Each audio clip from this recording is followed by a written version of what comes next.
오늘은 마지막 날 5가지 중에서 땅끝까지 선교 떡과 복음이라는 제목을 가지고 말씀을 증거하려고 합니다. 첫 번째는 첫 번째 주일날은 말씀드렸죠. 당신은 구원 받았습니까? 라고 말씀을 전했는데요. 우리가 신앙생활하면서 내가 오늘 밤 이 세상에 떠나도 천국에 갈 수 있다라고 하는 우리의 구원에 대한 분명한 확신을 가지고 신앙생활하는 사람이 있는가 하면 그렇게 확신을 갖지 못하고 내 구원받은 거에 대한 이렇게 불안함과 염려로 하루하루를 살아가는 사람도 있다라고 하는 것입니다. 그래서 우리의 구원은 하나님이신 선물이다라는 것을 기억하고 구원받은 은혜는 변질될 수가 없다라고 하는 것을 기억해야 되겠고요. 이제 우리가 구원받았다고 한다면 구원받은 자의 반응이 뭐냐? 내가 구원받았다면 반드시 하나님 앞에 우리의 안드로포스 인간은 하나님 위를 바라보도록 되어 있기 때문에 하나님을 찾게 되어 있습니다. 하나님께 예배하게 되어 있어요. 이게 본능적인 겁니다. 아기가 출산하면 본능적으로 엄마의 젖가슴을 찾는 것처럼 바로 믿음의 물과 성령으로 거듭난 사람들에게는 반드시 본능적으로 하나님을 찾게 되어 있습니다. 하나님께 기도하게 되어 있습니다. 하나님께 예배하게 되어 있습니다. 이게 바로 구원받은 자의 반응이라고 보겠고요. 예배 속에는 뭐가 들어있습니까? 항상 그 구약의 제사를 보게 되면 제단에 제물이 있는 것처럼 예배는 항상 하나님 앞에 헌신이 들어있다. 그것이 11조와 하나님 앞에 드리는 봉헌물이다라고 말씀드렸습니다. 바로 이 11조 얘기하니까 이제 강단에서 11조 안 하면 저주받는다, 11조 해야만이 복 받는다라는 협박적인 그런 설교 메시지는 이거는 하나님이 기뻐하지 않는 것이다라는 겁니다. 중요한 것은 바로 뭐냐면 제사의 제물보다도 중요한 것은 바로 그 사람이 드려지는 믿음과 순종의 행위를 하나님이 더 기뻐한다는 겁니다. 믿음이 없이 드리는 것보다는 자유로운 마음으로 기뻐하는 마음으로 하나님 감사한 마음으로 바로 그 제단 위에 제물을 올려놓듯이 헌신을 담아 하나님 앞에 헌금 생활을 하는 것은 하나님이 그 무엇보다도 기뻐 연락받으신다라고 하는 것을 보게 되겠고요. 그 다음에 세 번째는 이제 지난 주일날에는 어떤 말씀드렸습니까? 교회론에 대해서 말씀드립니다. 교회가 뭐냐? 교회는 주는 그리스도시요 살아계신 하나님의 아들입니다라는 신앙 고백 위에 주 예수 이름으로 모여진 두세 사람이 모이든 100사람이 모이든 바로 신앙 고백한 사람들이 모여진 곳이 바로 그것이 교회요 그리스도의 몸이라고 말했습니다. 우리는 그리스도의 몸에 붙어있는 지체이기 때문에 그리스도의 몸을 세워가는 하나님의 사람들이다라는 것을 교회론에 대해서 보게 되고요. 그러면 교회의 존재 마지막 날은 오늘은 그럼 교회의 존재 이유와 목적이 뭐냐? 예수님께서 왜 교회를 세우셨고 왜 피값 주고 교회 안에 그리스도의 몸을 세우고 우리를 통해서 이루고자 하는 하나님의 뜻이 무엇이고 하나님이 우리를 왜 택하여 주시고 불러셔서 사명을 맡겨줬느냐 할 때 최종적인 목적은 하나님께서 예수님을 이 땅에 보내신 목적도 이유도 그다음 예수님께서 이 땅에 오셔서 하나님의 뜻에 순종하여 십자가에 못 박혀 죽으시고 3일 만에 부활하셔서 다시 올라갔지만 예수님이 이 땅에 오셔서 순종하신 목적도 그리고 예수님의 제자들에게 이 사명을 맡겨주신 목적도 우리 오늘날 이 사도들에 의해서 계속 계승되어서 우리 교회가 존재하는 목적도 단 한 가지입니다. 그것은 바로 뭐냐면 잃어버린 영혼들을 찾아서 저들을 구원하는 겁니다. 그래서 우리 교회의 이유와 목적은 교회가 해야 될 일은 바로 전도와 선교다라고 하는 겁니다. 교회가 전도하지 않고 선교하지 않으면 그 교회로서는 가치가 없어지게 되는 것이다 라고 하는 것입니다. 그래서 오늘은 선교에 대한 말씀, 전도에 대해서는 말씀을 좀 드리려고 합니다. 여러분 자주 듣는 말씀이 있듯이 동문서답이라는 말을 들어보셨을 겁니다. 이 말은 무슨 말이냐면 동쪽에서 물어보고 서쪽에서 다 대답을 한다라는 고사성어라고 볼 수 있습니다. 그런데 이제 여기서 본문에 나오는 말씀을 보게 되면 예수님께서도 제자들과 이렇게 대화를 나누는 가운데서 마치 동문서답하는 것처럼 아주 모호한 대화가 주고받는 내용이 오늘 본문에 소개해주고 있다라고 하는 것입니다. 그 당시에는 시대적으로 보게 되는 어떤 상황이었냐면 우리나라가 일본으로부터 식민지 아래서 36년 동안 고난을 당했던 것을 기억할 것입니다. 그래서 1948년도 8월 15일 날 해방을 맞이해서 지금까지 하나님 은혜로 이 나라 민족이 세계 강국이, 경제 강국이 되고 군사력을 가지고 있는 나라가 됐죠. 이건 다 하나님의 은혜라고 난 믿고 있거든요. 자, 그런데 그때 당시에도 이스라엘 백성들에는, 그 나라에는 로마의 식민지 지배 아래에 있었다라고 하는 겁니다. 그래서 그때 이스라엘 백성들의 그 청년들에게 있어서는 미래가 안 보이는 거예요. 미래가 안 보이고 꿈이 보이지 않는 것입니다. 그들에게 있다는 것이 뭐냐면 가슴 속에 분노만 가득하게 채워진 상태라고 하는 것입니다. 늘 피해 의식 속에서 젊은이들은 꿈을 펼치지 못하고 그냥 헐벗음과 굶주림 속에서 허우적거릴 수 있는 삶을 살아가는 형편에 놓여 있었다라고 하는 것을 보게 되는데요. 그럼 그때 당시 예수님을 따라다녔던 제자들도 동일한 생각을 가지고 있었다라고 하는 것입니다. 그래서 그들의 마음속에, 그들의 꿈은 하루속히 이 지긋지긋한 로마의 식민지 안에서 벗어나서 민족을 구원해 줄 만한 그런 지도자가 어서속히 왔으면 좋겠다라고 하는 간절한 바람이 그 이스라엘 백성들의 정서 속에 깔려 있었다라고 하는 것을 보게 된다는 거죠. 근데 바로 그때였습니다. 바로 그때 드디어 절묘하게도 예수님이 이 땅에 오신 거예요. 그것은 바로 하나님의 약속하신 대로, 구약에 예언한 대로 그 약속의 메시아로 이스라엘 땅에 예수님이 오신 것입니다. 오셔서 40일 동안, 이 공생애를 시작할 때 40일 동안 광야에서 연단 받으시고 시험 받으시고 승리하신 이후에 그때부터 하나님의 영이 충만하게 임하셨습니다. 그 충만하게 임하신 가운데서 이스라엘 땅에 곳곳마다 돌아다니면서 병자를 고치십니다. 그리고 귀신들을 내쫓으십니다. 그리고 죽은 자를 살리십니다. 오병이어를 역사하셔서 사람들에게 일용할 양식을 제공하십니다.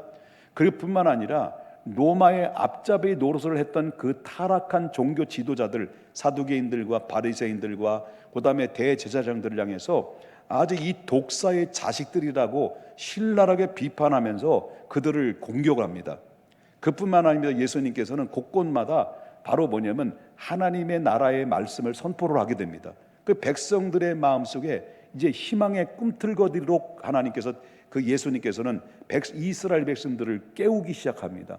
그들의 마음을 깨우기 시작합니다. 그들의 기대감을 깨우기 시작했다는 것을 보게 됩니다. 이렇게 된 다음에 예수님께서는 이제 드디어 이제 그 민족의, 그 이스라엘 백성들 그런 상황을 딱 보다 보니까 이스라엘 백성들의 마음속에는 갑자기 등장돼서 예수님께서 3년 동안 그 행하시는 이 행적들을 뒤돌아볼 때 이 사람들의 생각은 바로 뭐냐면 드디어 이분들이, 이 예수 그리스도가 우리가 그렇게 기다리고 있던 민족의 해방할 바로 구원자다라는 것을 이스라엘 백성들이 서서히 관심을 갖기 시작합니다.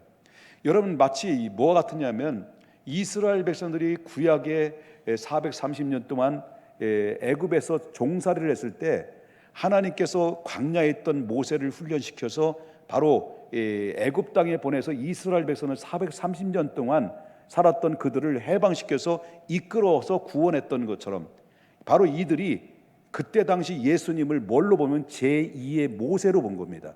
그래서 이 민족을 구원할 메시아로 그들은 생각하기 시작했습니다. 그리고 난 다음에 그러다가 그들의 기대와는 달리 예수님께서 바로 성경에 말씀하신 대로 종교 지도자들에 의해서 미움을 받아가지고 십자가에 힘없이 못 박혀 죽으십니다.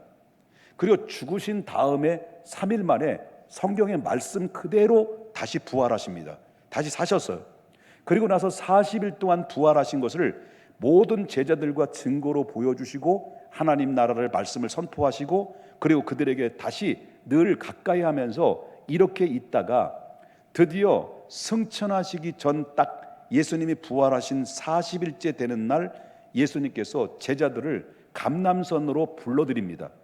감람산으로 불러들여서 그때 당시에 예수님의 제자들은 12명만 있던 것이 아닙니다. 예수님 제자 이외 70명의 제자들도 있었고 그 밖에 여자들도 다 포함한다면 바로 500명 이상의 예수님의 중심적인 제자들이 있었는데 그때 예수님께서 감람산에 불러들였던 그 제자들의 수는 성경에서 공식적으로는 500명 정도로 된다는 겁니다. 그러면 그 500명 정도 되는 그것을 말하면 남자만 500명이니까 그 밖에 사람들도 그 감람산에 몰려 있는 사람들이 그 밖에 더 많이 있었다라는 것을 보게 되는데요. 그때 다 이제 불러서 왔습니다. 제자들이 다 감람산에 몰려 들어왔습니다. 그때 예수님께서는 많은 하나님의 말씀을 선포를 하고, 그리고 마지막에는 무언가 비장한 명령을 제자들에게 알립니다. 비장한 명령을 내립니다. 그 말씀이 바로 뭐냐면 핵심이 여러분과 함께 읽었던 사도행전 1장 4절의 말씀입니다. 예수님이 어떤 말씀하셨는지 보자는 거죠. 뭐라고 말하냐면, 사도와 같이 모이사, 다 같이 한번 보겠습니다. 그들에게 분부하여 이르시되 예루살렘을 떠나지 말고 내게서 들은 바 아버지께서 약속하신 것을. 자, 여기서 약속하신 것이 뭘까요? 성령을 기다리라는 겁니다. 예수님께서는 너희에게 분부에 이르기를 너희는 예루살렘을 떠나지 말고 내게 들은 바 아버지께서 너희들에게 약속하신 보혜사 성령을 기다리라는 말씀을 예수님이 명령을 내립니다. 그런데 제자들은 생뚱맞게 그 질문 앞에 어떤 또 반문 질문을 하게 되냐면 6절을 보겠습니다. 6절을 보겠습니다. 다 같이 읽겠습니다. 시작. 그들이 모였을 때 예수께 여쭈어 이르되 주께서 이스라엘 나라를 회복하심이 이때이니까 라고 여기 물었습니다. 그러니까 예수님이 제자들에게 승천하시기 바로 직전에 하나님의 말씀을 다 전하고 나서 맨 마지막에 예수님이 비장한 명령을 내린 것이 내가 올라가거든 너희들은 예루살렘에 들어가서 함께 모여서 하나님의 약속하신 뭘 기다리라는 겁니까? 성령을 기다려라. 그런 약속을 했단 말이에요. 그런데 제자들은 어떤 말을 합니까? 그러면 주님께서 이스라엘 나라를 회복하심이 이때입니까? 라는 질문을 던지는 이유는 뭘까요? 그들이 생각하는 것은 뭘 염두에 두고 질문했을까요? 서두에 제가 말씀드렸지만 이스라엘 나라를 바로 뭐예요? 로마의 식민지 안에서 해방할 날이 바로 이때입니까? 라는 것을 그들은 그렇게 알고 질문을 했다라고 하는 겁니다. 그렇다면 예수님의 제자들이 주님께서 바로 이스라엘 나라를 회복할 때이 이때입니까? 라는 것을 왜 질문을 했을까라는 질문을 좀 전에 내가 말씀드렸습니다마는 그것은 바로 예수님의 말씀에 대한 오해였기 때문입니다. 예수님께서는 뭘 기다리라고 했습니까? 뭘 기다리는 겁니까?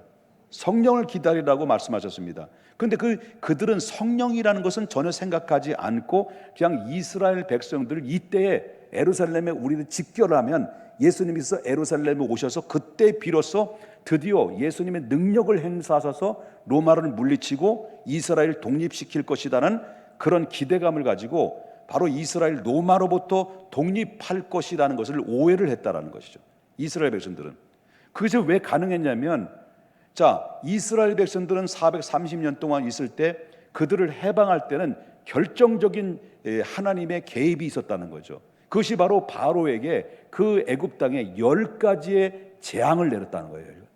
10가지의 재앙을 통해서 그 어마무시한 바로의 권세를 누르뜨리고 두 손 두 발 다 들게 해서 그들을 해방시켰다고 한다면, 그 제자들은 구약의 성경의 역사를 보게 되면 예수님이 모세처럼 분명히 바로 이 이스라엘 땅에 로마로부터 재앙을 내려서서 이스라엘을 구원하고 독립시킬 거라는 그 기대감을 그들의 마음속에는 가지고 있었다라고 하는 것이죠.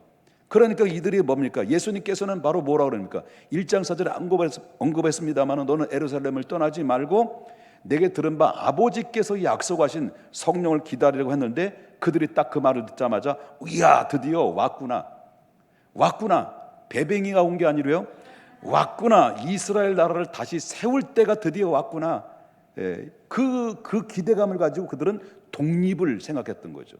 그런데 예수님의 관심은 어떤 관심을 가지고 얘기한 겁니까? 하나님의 나라를 회복할 때를 얘기한 거죠. 그런데 이 제자들은 바로 뭐냐면 하나님 나라가 아닙니다. 하나님 나라가 아니라 이스라엘 나라를 회복할 때를 염두에 두고 그들은 바로 예수님과 생각과는 전혀 상충되는 그런 모습들을 여기서 엿볼 수 있다라고 하는 겁니다. 그렇다면 지금까지 예수님의 따랐던 예수님의 제자들이 3년 동안 따라다녔잖아요.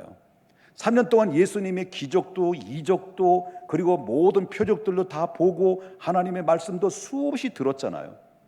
그럼에도 불구하고 이들은 바로 뭡니까? 예수님을 누구로 생각했다라는 거예요. 예수님 누구로 보고 봤다는 거예요.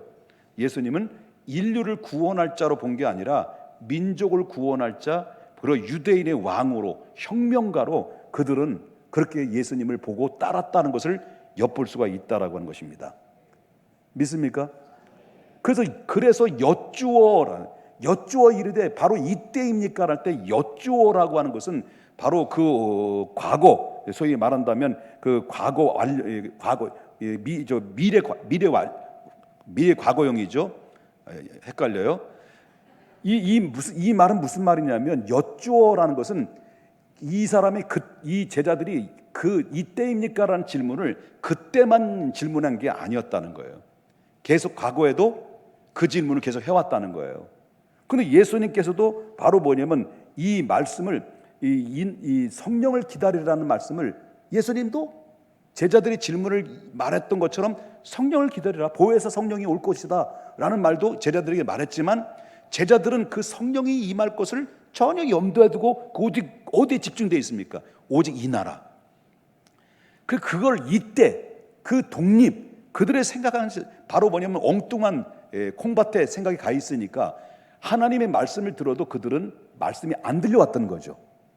이게 바로 이스라엘 백성들의 제자들의 모습이었다라는 것을 보게 된다라고 하는 거죠. 그러니까 이들이 예수님을 3년 동안 따라다녀도 예수님 뭘로 본 거예요? 인류의 구원자로 오셨다는 것을 믿지 않고 민족을 구원할 제2의 모세와 같은 사람이라고 그들은 믿고 받아들였다는 것을 보게 된다라는 거죠. 그러니까 이제 우리가 예수를 믿어도 교회를 다녀도 바로 우리가 예수님이 누구인지를 제대로 알지 못한 상태 속에서 교회를 다니고 직분을 받고 그렇게 하다 보면 어떻게 됩니까? 교회는 어지러운 거죠. 아지랭이가 막 올라오는 거죠. 여러분, 그래서 이 어느 정도냐면 그때 당시 어느 정도냐면 제자들이 예수님을 어떻게 봤습니까? 이 예수님의 제자들 중에는 형제들이 있어요. 형제들이 있는데 그 형제들은 누구 있습니까? 야고보와 누구 있어요? 요한이 형제예요. 베드로와 안드레가 형제예요. 근데 이 야고보와 요한은 그 마음 속에 뭘 가지고 있냐면 예수님을 통해서 예수님의 혁명가가 되어서 이스라엘을 해방시키면 예수님 유대인의 왕이 되면 자기는 뭐가 되겠다는, 자기들 뭐가 되는 거예요? 자기는 한 자리 차지하겠다라는 야망이 그 안에서 불타오르고 있었다는 거예요. 그러니까 자, 어느 정도 보십시다. 예수님께서 그런 마음을 가지고 이 야고보와 요한은 예수님께 찾아갔어요. 청탁을 한 거야.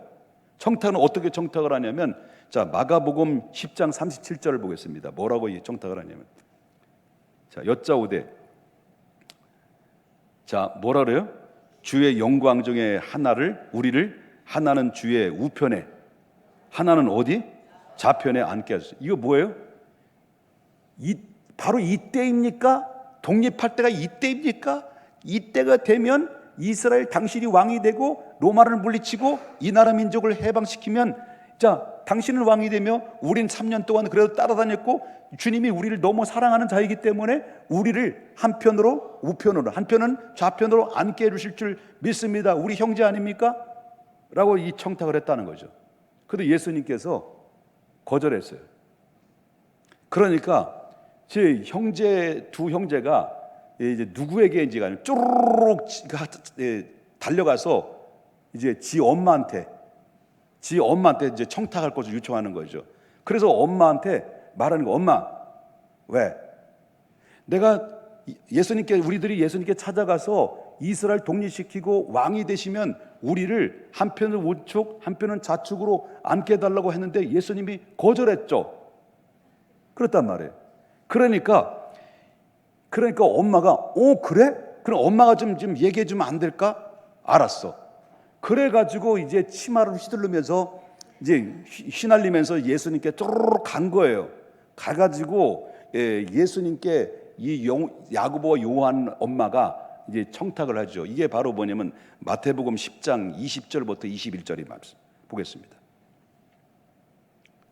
뭐라고 얘기해요? 예수께서 이르시되 무엇을 원하느냐? 예수님 아신 거죠? 원하느냐 이르시되 나의 이 두 아들을 뭐예요? 주의 나라는 뭐예요? 이스라엘을 독립할 때, 나라에 임할 때 하나는 주의 어디에? 우편에, 또 하나는 주의 좌편에 앉게 할 수 있도록 명하소서라고 했단 말이에요. 이것이 최초의 치맛바람이에요. 그러니까 요즘 치맛바람, 소위 말한다면 이 교사들이 아주 그 치맛바람에 의해서 얼마나 곤욕을 치르는지 몰라요. 그래서 여기 우리 일부 예배 때 고미연 자매가 초등학교 교사거든요. 우리 교사들이 많아요. 근데 위로했어. 얼마나 힘드냐고. 막 전화도 막 오지 그렇대. 막 울라고 그래. 그러니까 이 치맛바람이 장난이 아니에요, 장난이. 그러니까 그때 당시에 이 요한의 엄마가 예수님께 찾아가가지고 당신의 나라 할 때 우리 아들을 한 자리에 앉게 해달라고 청탁을 했단 말이에요. 그러니까 이걸 알고 제자들은 또 서로 싸워요. 그럴 때 예수님이 누구든지 높고자 하는 낮아지고 이래 예수님께서 겸손을 얘기했단 말이에요. 그만큼 제자들의 마음속에는 오직 하나님 나라가 아닌 이스라엘 나라의 회복할 유대 나라를 갈망해왔다, 그것입니다. 그들은 관심사가 바로 뭐냐면 예수님의 관심은 상관없어요. 예수님의 관심엔 관심이 없어요. 오직 자기들의 관심이 바로 관철되는 것이 그들의 꿈이었다라는 것을 보게 됩니다. 여기까지 이해되셨으면 아멘 하십시다. 그런데 예수님께서는 이러한 질문에 대해서, 관심에 대해서 전혀 관심 없이 뭐라고 대답을 하시냐면 1장 7절 보겠습니다. 질문에 대해서 이르시되 때와 시기는 아버지께서 자기의 뭐라는 거죠? 권한에 두셨으니 너희는 알 바가 아니다. 신경 써. 그러면서 8절에 뭐랍니까? 오직 다 같이 읽겠습니다. 성령이 너에게 임하시면 너희가 권능을 받고 예루살렘과 온 유대와 사마리아와 땅 끝까지로 뭐라는 겁니까? 내 증인 되리라. 그 얘기를 한 거예요. 구체적으로 말한다면 이 말입니다. 너희들이 로마 제국에 언제 망할런지, 그 다음에 이스라엘 땅에 언제 독립할런지 그때와 시기는 그는 너희가 알 바가 아니다. 이거는 아버지의 권한에 있으니 너희 신경 쓰지 마. 신경 꺼.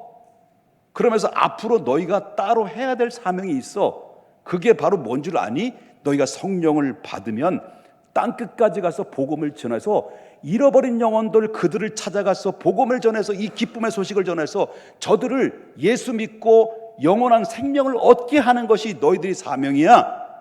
그 사명에 대해서 다시 일깨워주는 말씀이 그 말씀이라고 하는 것입니다. 그러니까 이 말씀하시고 제자들이 보는 가운데서 예수께서 그리고 다 말씀을 하시고 난 다음에 너 신경 끄지 마, 신경 꺼. 그리고 너희들이 할 일은 성령 받으면 권능 받고 예루살렘과 유대와 사마리아 땅 끝까지 이르러 내 증인 되되 라고 말씀을 딱 던지시고 나서 갑자기 예수님의 제자들이 500여 명이 보는 가운데서 바로 예수님 뭡니까? 하늘로 갑자기 빨려들기 시작하면서 예수님이 없어진 거예요. 그는 이 500여 명의 말씀을 자꾸 한참 듣고 있는 절정적일 때, 그때 갑자기 예수님께서는 하늘 속으로 빨려 구름 속으로 올라 들어가서 예수님께서는 하늘로 올라가신 거예요. 자, 올라가시는 그 광경 속에 예수님의 제자들과 500여 명의 제자들이 그 광경을 봤어요, 안 봤어요? 오오오 이거죠. 오 벙찐 거지. 갑자기 말씀하시고 그 보는 가운데 일제히 예수님께서 제자들이 보는 가운데서 갑자기 공중으로 빨려 올라가시는데 이게 승천하신 거죠. 예수님이 승천한 증인들이 다 누구예요? 500여 명의 제자들이에요. 그러니까 이 제자들이 벙찌고 이게 넋놓고 있었겠죠. 그때 그 옆에 있었던 천사 2명이 너희들이 어찌하여 하늘로 올라가신 그분을 쳐다보느냐? 예수께서 올라가신 그대로 다시 때가 되면 오실 것이다. 재림을 이 천사들이 이야기를 했죠. 그런 가운데서 500여 명의 형제들이 벙찐 거예요. 자, 공중으로 끌려 승천하시는 이 광경을 목격한 예수님의 제자들과 약 500여 명 형제들이 그 광경을 보면서 무슨 생각을 했을까요? 여러분 많이 입장 받고 난다면 무슨 생각을 했을까요? 자, 하다가 예수님께서 이 말씀하신 약속이 이스라엘 회복이 이거 아닌 거 아니야? 예수님이 이 로마를 물리치고 우리나라를 독립하는 그것이 아닌겨? 그래서 그들은 그때부터 황당하기 시작한 거죠. 황당한 거죠. 얼마나 황당했겠습니까? 그들은 잔뜩 기대하고 드디어 예루살렘 떠나지 말라니까 예루살렘으로부터 시작해서 스트라이크가 일어나가지고 결국 어떻습니까? 독립해서 결국 어떤 일이 벌어집니까? 이 나라를 독립해서 예수님이 왕이 될 줄 기대했는데 예수님이 없어진 거예요. 그러니까 제자들은 아직도 이런 상황을 보면서 이 상황을 파악하지 못하고 어리둥절한 상태 속에서 놓여져 있다는 거죠. 그러니까 이 500여 명의 이 제자들 중에서 이런 상황을 보면서 380명의 제자들은 너무 실망한 거죠. 이건 아닌가 보다. 이거 다 틀렸나 보다. 그러면 그렇지. 그래서 결국 이 500여 명의 형제 중에 380명은 자기 갈 길로 자기 집으로 갔어요. 다 자기 갈 길로 찾아갔어요. 근데 남아있는 120명. 자, 120명 제자들만 예수님의 말씀 따라서 예루살렘으로 몰렸어요. 정말 예루살렘을 떠나지 말라라고 하는 그 말씀 따라서 제자들은 120명 남은 그들이 예루살렘에 들어가서 마가의 다락방에 함께 모여서 직결했습니다. 그래서 여러분 사도행전 2장 1절을 보겠습니다. 오순절 날의 이름이래 그들이 어떻게 했다는 거예요? 다 같이 한 곳에 모였다. 그것이 바로 어디라고? 마가의 다락방에. 자, 그러면 이들은 마가의 다락방에 모였던 집결했던 그 120명 문도들은 어떤 의도로 집결한 이유가 뭘까? 정말 예수님께서 떠나지 말라고 말씀하셨을 때 약속하신 성령을 기다리기 위해서 예수님의 제자들은 그 마가의 다락방에 모였을까? 나는 가만히 곰곰이 따져보고 아무리 분석하고 아무리 묵상해봐도 그건 아닌 것 같습니다. 그렇다면 그들이 왜 예루살렘에 떠나지 말고 그것을 기다리라고 했을 때 380명은 그냥 다 가버리고 120명만 남아서 그들이 예루살렘에서 지켜서 한 자리에 모였던 이유가 뭘까라고 가만히 생각해 보니까 예수님이 그때 다시 오셔서 그 예루살렘에 우리가 모였을 때 모인 곳에 다시 오셔서 드디어 이번에는 예수님께서 확실한 그런 혁명을 일으켜서 유대 나라를 회복하고 유대 왕이 되셔서 드디어 반드시 이 나라를 서게 될 것이다라고 하는 기대감을 가지고 그들은 모였을 가능성이 더 높아요. 여러분 노름을 다 해보셔서 알겠습니다만은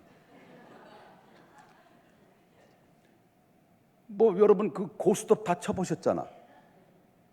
난 고스톱은 안 쳐봤어요. 도리직구땡은 했어도. 여러분 돈 잃어봤지?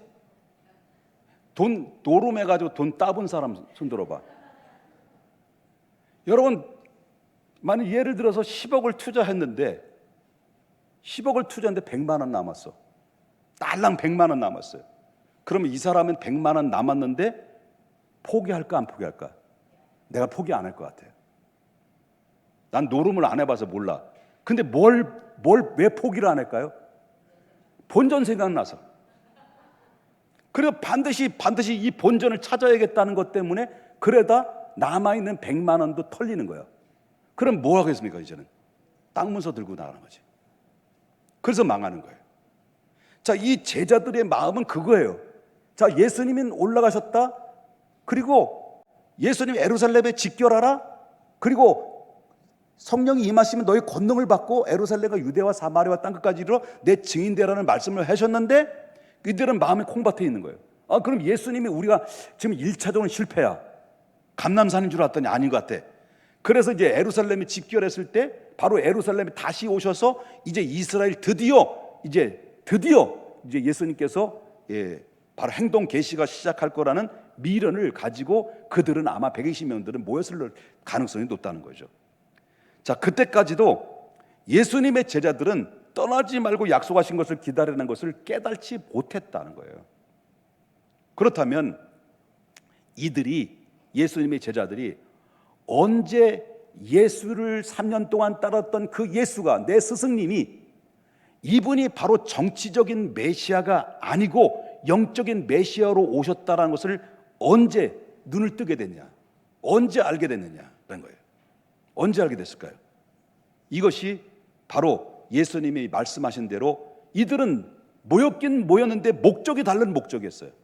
근데 하나님이 일방적으로 그들에게 바로 쏟아 부어주신 놀라운 기적 같은 일들이 이 현장에서 이루어졌는데, 예루살렘 모인 직결된 곳에 있었는데, 그것이 바로 뭐냐면 사도행전 2장 1절부터 4절에 나오는 말씀이죠.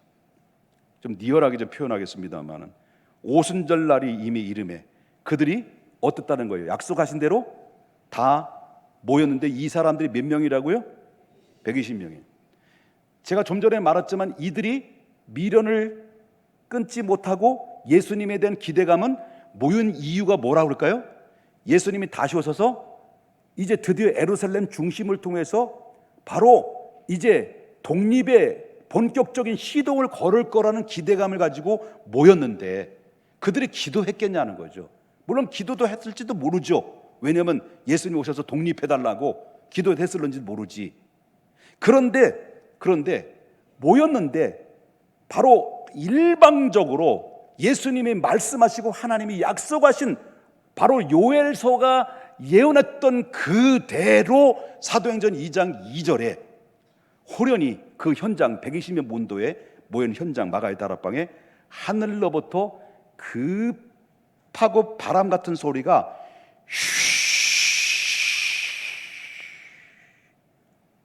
이건 너무 약한가? 바람 같은 소리가, 그 소리가 그 지역을 완전히 휘어 덮었습니다. 바람 같은 소리가 강타를 하기 시작하면서 그리고 그 현장에 마치 불이 혀처럼 쫙쫙쫙쫙 갈라지면서 모인 120명 문도 위에 임한 거예요. 그냥 불 받은 거예요. 불 받아가지고 그들이 마리잎이 불처럼 이 3절에 보니까 갈라지는 것이 그들에게 보여 각 사람이 뭐라니까 하나씩 임하였다는 거예요. 그들이 너희가 몇 날이 못해 요한은 물로 세례를 베풀거니와 나는 성령으로 너희들에게 세례를 베풀리라는 말씀처럼, 그들이 모였을 때 약속하셨던 예수님의 말씀처럼 그들이 모였을 때 그들의 기대와는 달리 갑자기 하늘에서 불이 떨어져서 각자 앉은 사람 한 사람에 성령이 불이 임한 거예요. 그 불 받으니까 어떻습니까? 그들이, 자 4절이 보겠습니다. 그들이 다 어떻게 했다는 거예요? 성령의 충만함을 받고, 그 다음에 입에서 뭘 말하는 거예요? 성령이 말하게 하심을 따라서 그때부터 입에서 언어가 나오는데 다른 언어가 입에서 나오기 시작하면서 그 기도가 뜨겁게 달가지는 그 현장의 기적의 역사가 일어났다는 거죠.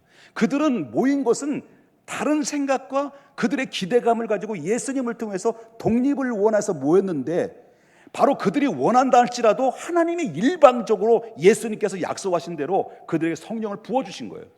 여러분이 우리가 구원받은 것은 우리가 착하게 해서 살고 의롭게 살아서 구원받은 게 아니라는 거죠. 하나님이 나같이 부족하고 연약함에도 불구하고 하나님이 나를 아시고 나를 부르시고 누군가의 복음을 전하게 하셔서 예수를 영접하게 하셔서 지금 저와 여러분이 이 자리에 앉아서 하나님 나라를 바라보며 하나님 나라를 외치며 외침의 소리가 된 것은, 이건 전적인 하나님의 은혜라는 거예요. 하나님이 내 주권이 아닙니다. 이건 하나님이 일방적으로 우리와 상관없이 하나님이 우리를 구원하고자 하면 구원하시는 거예요. 여러분들 예수 믿고 싶어서 예수 믿었나요? 어쩌다가 사업 실패해가지고 병 들어가지고 마지막 하다가 안 되니까 예수는 한번 믿어보자 왔는데, 맨 처음에 이렇게 하다가 말씀 듣다가 이렇게 하다가 좀 이해가 되다가 그러다 할렐루야 눈물 흘리면서 회개하고 영접한 거 아닙니까? 이거 다 누구의 은혜예요? 하나님 은혜예요. 자, 여기도 제자들의 120명 문도도 그들은 상관한 거예요. 그들은 생각은 엉뚱한 데 가 있는데 하나님께서 그들에게 불을 내려줘서 그들의 눈을 열게 하고 귀를 열게 하고 마음을 열게 하고 바로 하나님이 어떤 분인가를 알게 하셨어요. 그래서 예수님께서 그 약속하신 대로 예루살렘 모인 그들에게 오순절일 마가의 다락방에 성령의 충만함을 부어줬을 때 그들에게 어떤 변화가 임했습니까? 하나님께서 그때부터 하나님께서 왜 예수 그리스도를 이스라엘 땅에 보내셨는지, 그리고 예수님께서 왜 이 땅에 오셔서 이스라엘 땅에 오셔서 십자가에 못 박혀 죽으시고 성경대로 예수님께서는 부활하시고 왜 우리에게 그 약속의 말씀을 하신 이유가 뭔지를 그때서야 성령을 받고 난 다음에 그들은 영안이 떠지기 시작했고, 그리고 심령이 열려지기 시작했고, 비로소 하나님이 예수 그리스도를 이 땅에 보내신 것은 우연히 어느 날 갑자기 예수님이 오신 것이 아니라 아담 인류의 시조인 첫 번째 아담, 첫 번째 인간이 하나님 앞에 타락함으로 말미암아 둘째 아담을 보내셔서 바로 인류를 구원하시기 위해서 이미 창세 때부터 계획하신 대로 독생자를 예수님을 이 땅에 보내셔서 그 예수 그리스도를 인간이 받아야 될 모든 공의의 심판을 예수님이 대신 짊어지신 대신, 그리고 우리를 그리스도 안에서 자유함을 주시고 구원을 주셔서 잃어버렸던 영생나무, 에덴 동산에서 아담에게 주셨던 영생나무, 잃어버렸던 그 영원한 생명을 다시 예수 그리스도를 통해서 생명을 주시기 위해서 하나님이 독생자 예수님을 이 땅에 보내셨다는 것을 3년 동안 따라다닐 때는 몰랐는데 성령 받고 나서부터 그때서 비로소 그들은 눈이 열리게 되고 귀가 열리게 되고 마음이 열리게 됐다는 거예요. 오늘날 이 시대에 가장 필요한 것은 바로 무엇입니까? 성경 안다고요? 알면 얼마나 압니까? 예수를 믿는다고 우리는 얼마나 예수를 잘 믿습니까? 중요한 것은 바로 뭐냐면 우리가 이 시대는 성령 받아야 된다는 거예요. 성령 받아요. 성령 받으면 달라지는 겁니다. 여러분 보십시오. 그들은 성령 충만을 받았습니다. 그 현장에서 성령의 충만을 받을 때 그때 당시 오순절이니까 절기를 지키기 위해서 수많은 사람이 몰렸어요. 그때는 히브리 본토인 히브리인도 있지만은 디아스포라, 그러니까 각국에 흩어져서 있었던 디아스포라 유대인들도 있었습니다. 그 자리에 오순절 지키기 위해서 전 세계 각국의 사람들이 몰려들어서 오순절 지킨데, 그때 당시 예루살렘은 인산이네요. 엄청난 수가 빼곡하게 채워졌을 때 그 한복판에 성령의 역사가 나타난 거예요. 그러니까 제자들이 성령에 충만하니까 가슴이 뜨거워졌습니다. 가슴이 뜨거워지니까 옛날에 생각했던 것이 이게 얼마나 잘못되고 오판이었다는 것을 드디어 알기 시작했습니다. 예수님이 오신 것은 인류를 구원하신 것이지 바로 민족을 구원한 것이 아니라는 것을 그때서야 눈을 뜨기 시작하면서 그들은 뛰쳐나갔습니다. 너무 뜨거운 거예요. 뛰쳐나가서, 그리고 예수 그리스도의 십자가를 외쳤습니다. 예수 그리스도의 부활을 외쳤습니다. 예수 그리스도를 믿어야만이 구원받는다라는 이 복음의 진리를 드디어 그들은 선포하기 시작했을 때, 거기에 성령의 충만한 가운데서 베드로가, 그들이 모여든 수만 명이 모이는 가운데서 베드로는 여태까지 예수님이 들었던 말씀에 콩밭에 있었기 때문에 다 기억도 안 됐던 그가 성령이 받으니까 구약의 말씀부터 신약의 말씀이 다 한눈에 보이기 시작했고 깨닫기 시작했어요. 그 입에서 토해내는데 그것이 바로 뭐냐면 하나님이 말씀하시는 것처럼 권세가 있고, 베드로의 입에서 그 무식한 어부 출신이었던 이 사람이 나오는 그 유대의 유명한 기라성 같은 사람들에게 말씀을 선포할 때 그 설교의 말씀을 듣고 성령이 충만한 베드로의 설교 앞에 그 디아스포라의 유대인들과 본토의 유대인들이 그들에게 굴복하면서 선생들아 우리가 어찌할 것일 때 베드로는 회개하라, 그리고 성령을 받아라, 제사함을 받아라. 이럴 때 그 현장에서 3,000명이 그 베드로의 설교 앞에 녹아진 거예요.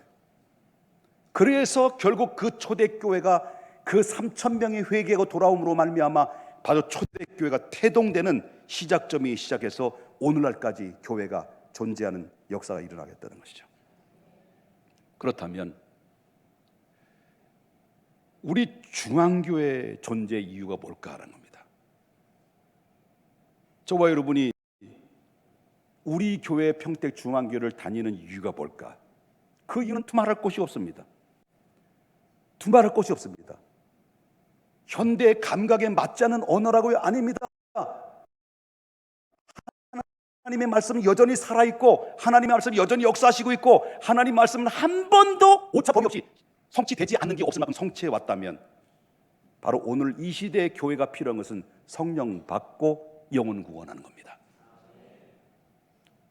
이것은 바로 우리 교회뿐만 아니라 이 사명은, 예수님의 지상 명령은 너희가 성령에 임하시면 권능을 받고, 그 다음에 예루살렘과 그 다음에 유대와 그 다음에 사마리아와 어디까지, 땅끝까지 가서 인류에게 복음에 미치지 않는 구석구석마다 찾아가서 떡과 복음을 들고 가라.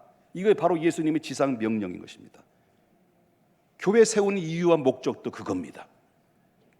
우리 교회가 해야 될 목적도 그거. 우리 교회뿐만 아닙니다. 바로 지상의 모든 교회들은 예수님의 그 최고의 명령이 땅끝까지 복음을 증거하는 것입니다. 이것이 국내 선교든 해외 선교든 선교와 전도는 하나님의 어명인 것입니다. 믿으시면 아멘 하십시다. 그래서 여러분, 고린도전서 6장 9장 16절에 보니까 내가 복음을 전할지라도 자랑할 것이 없으면 내가 부득불할 일임이라.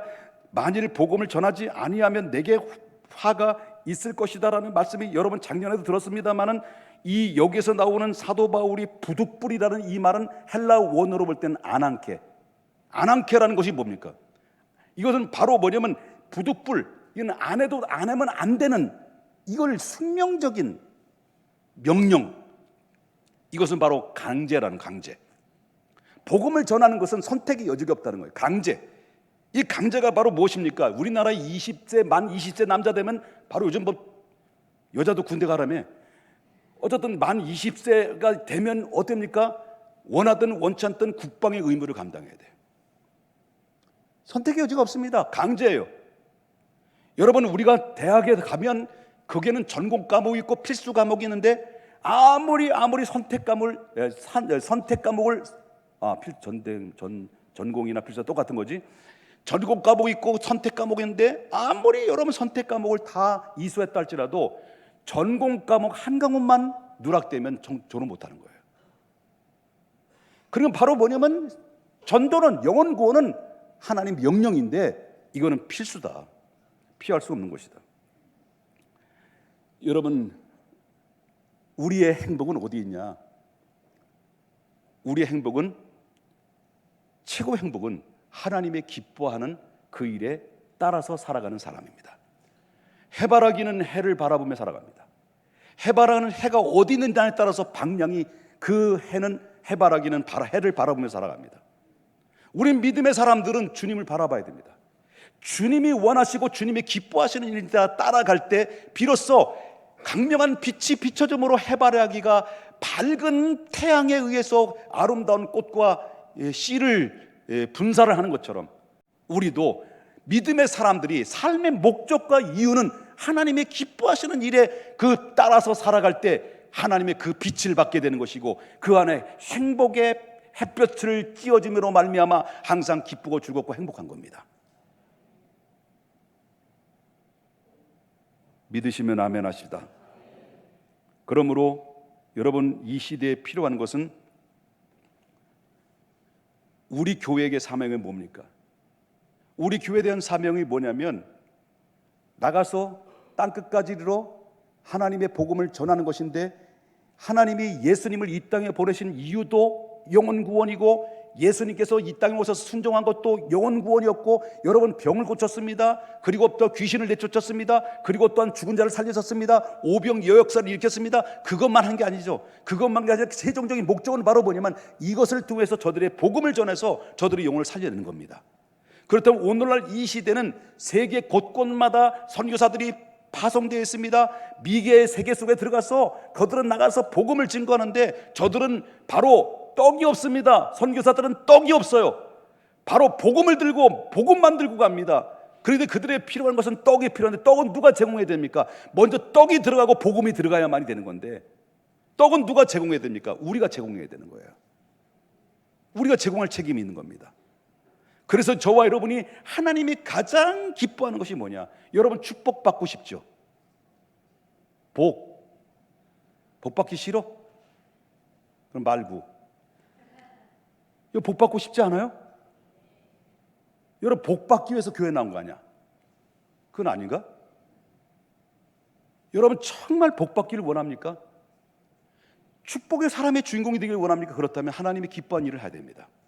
그것이 바로 영혼 구원인데, 영혼 구원하는 일에 몸을 들이든지 아니면 물질을 들이든지 그리고 하나님 앞에 기도를 드리든지 우리가 이 일에 하나님의 영혼 구원한 일에 목적 의식으로 살아가면요, 나는 결단코 여러분들에게 말씀드리고 싶은 것은 하나님 축복하십니다. 어디 세계 민족 열방 가운데 복음이 들어갈 때마다 하나님이 축복하지 않는 곳이 없어요. 축복하지 않아요. 그러니까 여러분, 우리가 선교 전도할 방법은 무엇이냐? 세 가지 방법이 있습니다. 이 말씀 드리고 마치겠습니다. 첫 번째, 우리가 할 수 없으면, 힘이 없으면, 그것도 아니죠, 힘이 있어도 해야 되죠. 바로 영혼 구원을 위해서, 선교를 위해서 우리 할 수 있는 것은 하나님 앞에 기도가 가장 무기입니다. 그리고 우리 구역에서는, 각 구역에서는 선교의 지역이 선택되어 있습니다. 그리고 구역 예배 드리는 것은 교회 헌금으로 들어오지 않고 구역 예배 드리는 헌금을 가지고 선교비를 지출합니다. 선교비로 지출하는 것뿐만 아니라 우리가 지정되어 있는 선교를 후원하는 선교지를 위해서, 그 목사님을 위해서, 그리고 선교사들을 위해서 바로 기도로 후원을 해야 된다는 겁니다. 물질이 중요한 건 아닙니다. 기도로 후원해야 된다. 기도보다 중요한 건 없다. 하나님은 우리 선교사들이, 그리고 또한 개척교회 목사님들이, 그리고 어려운 게 기관에서 열심히 몸부림치면서 그리고 불우한 이웃들을 위해서 헌신하는 그 사람들에게 이 물질이 쓰이는 것만 쓰이는 것이 아니라 그들이 잘 감당할 수 있고 그들을 통해서 하나님 영광이 드러나게 해달라고, 여러분, 우리가 모여서 공동체 속에서는 기도가 생명처럼 지켜서 행해야 된다는 거예요. 그리고 선교사들은 가난합니다. 그리고 아프리카 원하는데 하나님의 부름받은 곳에 가라고 해서 그 명령을 따라서 주님 내가 여기 있으니 나를 보내소서 할 때 그들은 세계 각국에 돌아다니면서 하나님의 복음을 증거하는데 그들이 돈이 어디 있겠습니까? 그 물질이 어디 있겠습니까? 누군가가 후원해 줘야 되는데 그들에게는 떡이 필요한 겁니다. 그 떡을 선교사들에 제공할 수 있도록 우리가 후원해 줘야 되는데, 여러분들에게 부탁드리고 싶은 것은 하나님의 기뻐하시, 우리 선교사가 다 될 수는 없습니다. 그렇지만 단돈, 여러분 외식비만 해도 보통 2만 원, 3만 원 되더라고요. 여러분, 또 제가 신발 값이 얼마인지도 몰랐어요. 장난이 아니더라고요. 메이커는 뭐 상상 초월해요. 저희 집사람 생일이라서 신발 산다고 하는데 너무 비싼 거예요. 그래서 11만 8천 원짜리 비메이커를 사줬더니 좋다고 하더라고요. 나중에 더 110만 원짜리 다 산다고 그랬어요. 약속을 했지만, 여러분 보세요. 신발 하나 사는 것도 뭐 장난이 아니에요. 그런데 영혼 살리는 일에 저 여러분이 매달에 1,000원씩만이라도, 많이 하라는 거 아닙니다. 1,000원씩만이라도 여러분 떡을 제공할 수 있다면 그 1,000원이 그 미지의 세계 속에 살아가는 사람, 복음을 알지 못하는 사람들에게 그것이 바로 뭐냐면 100명의 영혼들을 구원할 수 있는 엄청난 가치가 될 수 있을 것입니다. 아멘 안 할 줄 알았어요. 그래서 교회 존재 이유와 내가 하나님의 자녀가 됐고 먼저 부름받은 하나님의 백성 됐다는 것은 그만큼 내 구원의 가치를 안다면 그 구원의 가치를, 이 기쁨의 소식을 나 혼자 기뻐하고 나 혼자 만끽하는 것이, 이건 이기적인 것입니다. 내 가정에 믿지 않은 불신자들에게 자꾸 외치십시오. 자꾸 이 기쁨의 소식을 전하십시오. 그리고 더 나가서 이웃과 더 나가서, 그리고 이 민족과 더 나가서 마지막 예수님의 최종 명령, 땅끝까지 복음을 전가해서 구원받는 자의 수가 다 채워질 때, 그때 예수님의 재림할 때 마라나타, 주 예수여 오시옵소서라고 두 손 들고 주님을 맞이할 수 있는 사명을 다하는 우리 모두가 될 수 있기를 주님의 이름으로 축원합니다. 거룩하신 하나님 아버지, 주님